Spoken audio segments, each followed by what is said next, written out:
Hello dear students. आज का हमारा लेक्चर है राइट्स यानी अधिकार।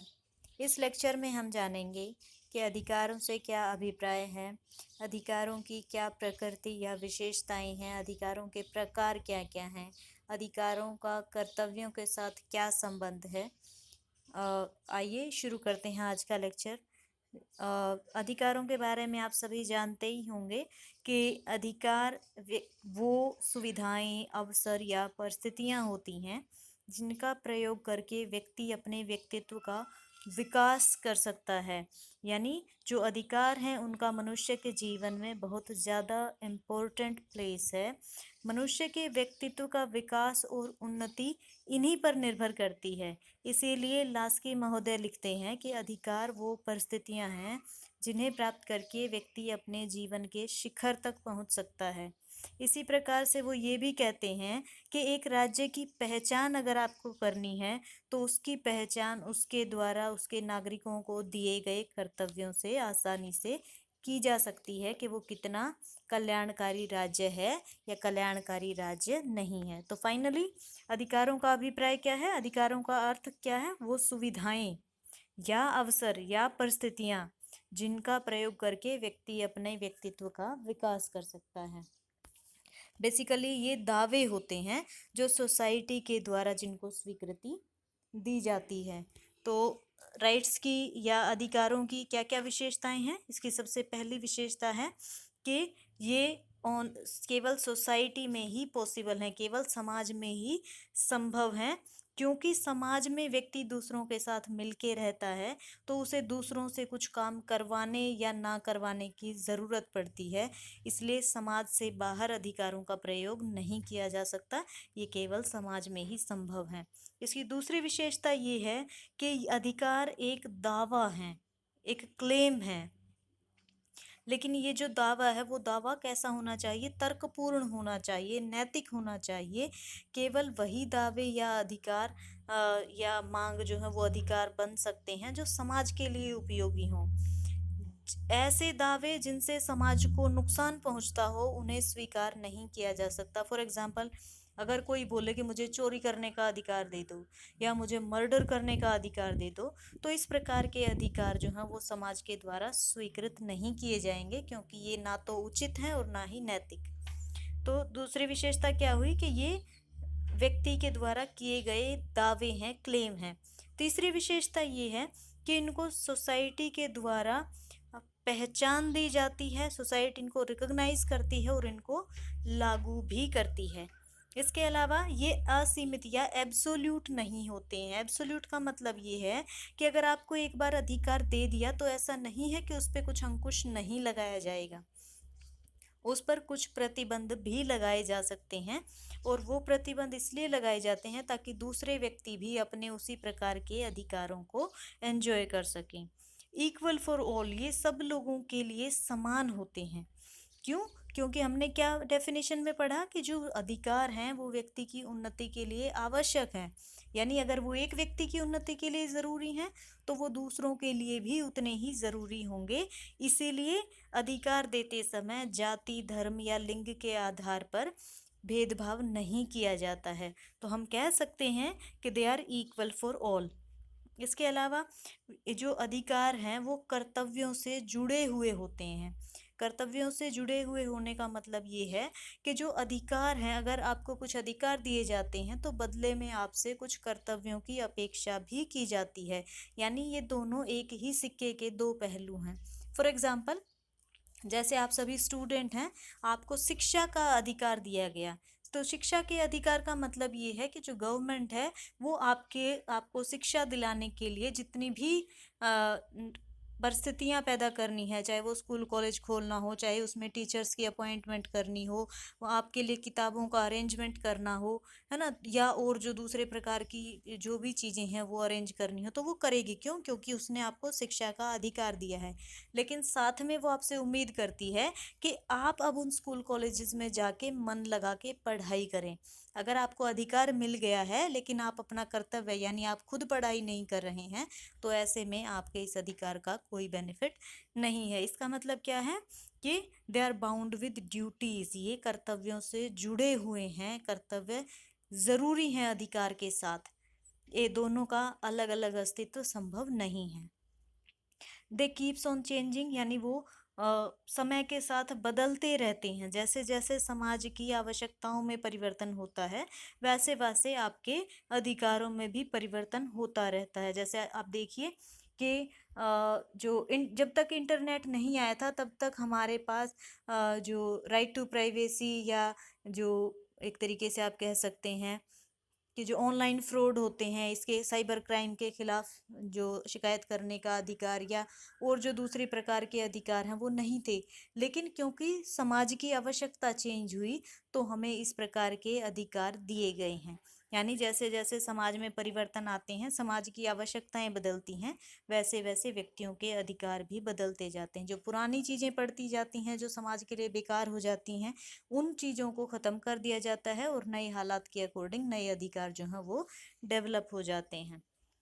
इसी प्रकार से जो अधिकार जो हैं वो मोरल और रीजनेबल होते हैं, यानी नैतिक होते हैं और तर्कपूर्ण होते हैं। ये हमने पहले ही डिस्कस कर लिया। तो फाइनली हम क्या कह सकते हैं इसकी विशेषताएं, कि अधिकार क्या हैं, दावे हैं जो समाज के द्वारा रिकॉग्नाइज हैं, लेकिन ये कैसे होने चाहिए, तर्कपूर्ण होने चाहिए, नैतिक होने चाहिए, समाज की भलाई के लिए होने चाहिए। इसके साथ कर्तव्य जुड़े होते हैं, सबके लिए ये समान होते हैं, क्योंकि सबके जीवन के विकास के लिए ज़रूरी हैं। इन पर अंकुश लगाए जा सकते हैं, ये निरंकुश नहीं होते हैं। तो ये थी अधिकारों की विशेषताएं। आइए चलते हैं और देखते हैं कि अधिकारों के विभिन्न सिद्धांत क्या क्या हैं, या जो अधिकार हैं उनका स्वरूप क्या है, कितने प्रकार के अधिकार होते हैं।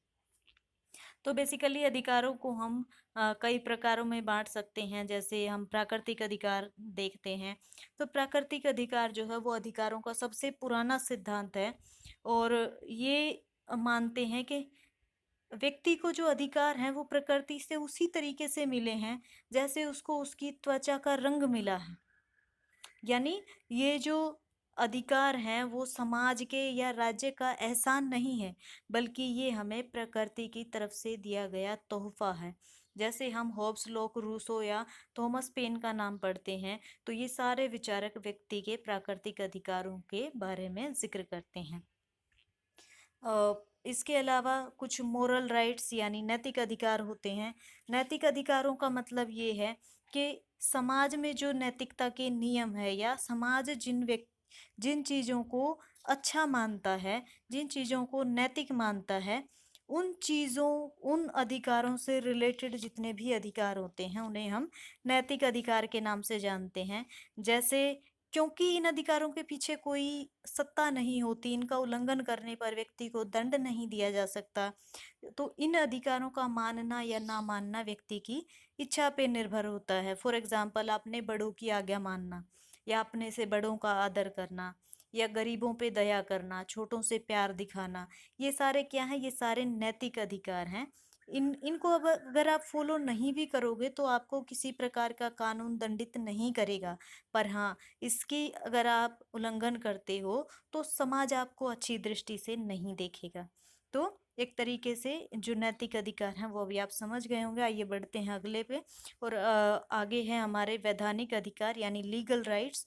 लीगल राइट का मतलब है वो अधिकार जो राज्य के द्वारा लागू किए जाते हैं, और जिनको अगर व्यक्ति उल्लंघन करता है तो राज्य व्यक्ति को दंड भी दे सकता है।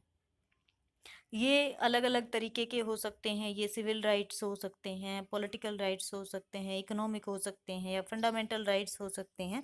ये सब इसके पार्ट हो सकते हैं। तो इसके अलावा हम देख रहे हैं जो फंडामेंटल राइट का मतलब क्या है। फंडामेंटल राइट का मतलब ये है कुछ ऐसे अधिकार जो व्यक्ति के लिए, विकास के लिए सबसे ज़्यादा ज़रूरी माने जाते हैं, और कोशिश की जाती है कि किसी भी अवस्था में उन अधिकारों का हनन ना हो। तो ऐसे अधिकारों को फंडामेंटल यानी मौलिक माना जाता है, मूलभूत माना जाता है। बाकी सभी अधिकार इन्हीं के ऊपर बेस्ड माने जाते हैं। फंडामेंटल राइट की अगर मैं बात करूं, तो आप इसमें भारतीय संविधान में जो मौलिक अधिकारों का वर्णन किया गया अनुच्छेद 12 से 35, उनको शामिल कर सकते हैं। इवन आप उनके प्रकार भी लिख सकते हैं कि किस प्रकार से उसमें समानता का अधिकार, स्वतंत्रता का अधिकार, या जो धार्मिक स्वतंत्रता का अधिकार, शोषण के विरुद्ध अधिकार, सांस्कृतिक शैक्षणिक अधिकार जो भी दिए गए हैं वो सब आपके फंडामेंटल राइट्स के भाग होते हैं। इसके अलावा सिविल राइट्स, सिविल राइट का मतलब है नागरिक अधिकार, जो एक व्यक्ति को एक सोसाइटी का, एक राज्य का हिस्सा होने के नाते प्राप्त होते हैं। ऐसे अधिकारों को हम नागरिक अधिकारों की श्रेणी में रखते हैं।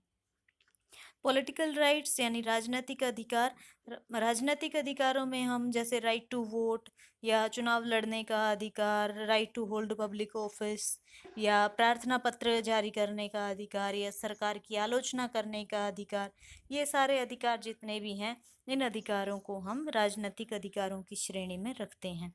इकोनॉमिक राइट या आर्थिक अधिकारों का मतलब ये है जो व्यक्ति है वो अपने आर्थिक विकास कर सके, उसके लिए जो परिस्थितियां ज़रूरी हैं वो उसके लिए जो दावे हैं उनको अधिकार की शक्ल दी जाती है।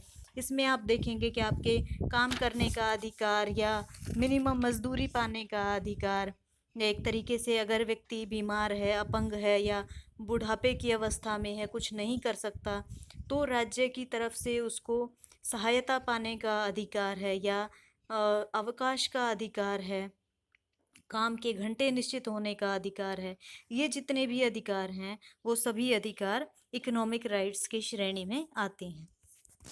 तो फाइनली हम देख सकते हैं कि जो अधिकार हैं वो व्यक्ति के लिए बहुत ज़्यादा इम्पोर्टेंट हैं, और क्योंकि ये इम्पोर्टेंट है इसलिए सवाल ये भी उठता है कि हम अधिकारों को किस प्रकार से सुरक्षित बना सकते हैं। आखिर हम ऐसा क्या करें कि व्यक्ति को जो अधिकार दिए गए हैं उनका कोई उल्लंघन ना कर पाए, उन अधिकारों को उनसे कोई छीन ना पाए। तो इसके लिए हम कुछ काम कर सकते हैं, जैसे कि सबसे पहले तो हम अधिकारों को संविधान में शामिल कर सकते हैं ताकि कोई भी व्यक्ति इनका जब चाहे तब उल्लंघन ना कर सके, और अगर ऐसा करे तो उसके लिए प्रॉपर दंड की व्यवस्था हो और अधिकारों को रिस्टोर किया जा सके। इसके अलावा हम संविधान में संशोधन करना मुश्किल बना सकते हैं ताकि संविधान से इन अधिकारों को जब दिल चाहे कोई भी निकाल कर बाहर ना फेंक सके। इसके अलावा हम कॉन्स्टिट्यूशनल रेमेडीज़ यानी संवैधानिक उपचारों की व्यवस्था कर सकते हैं, यानी हम संविधान में ही कुछ ऐसे प्रोविजंस कर सकते हैं जिससे कि अधिकारों की सुरक्षा सुनिश्चित होती हो, जैसे भारत के संविधान में अनुच्छेद 32। इसी प्रकार से हम एक स्वतंत्र न्यायपालिका की स्थापना के द्वारा भी अधिकारों की सुरक्षा कर सकते हैं। हम जो अगर जो नागरिक हैं वो जागरूक रहें तो वो भी बराबर इस बात पे ध्यान रख सकते हैं कि कहीं कोई उनके अधिकारों को छीन ना ले, उन पर चोट ना कर दे। अगर ऐसा करे तो ऐसे जागरूक जो नागरिक हैं वो सामने आकर अपने अधिकारों के लिए लड़ सकते हैं।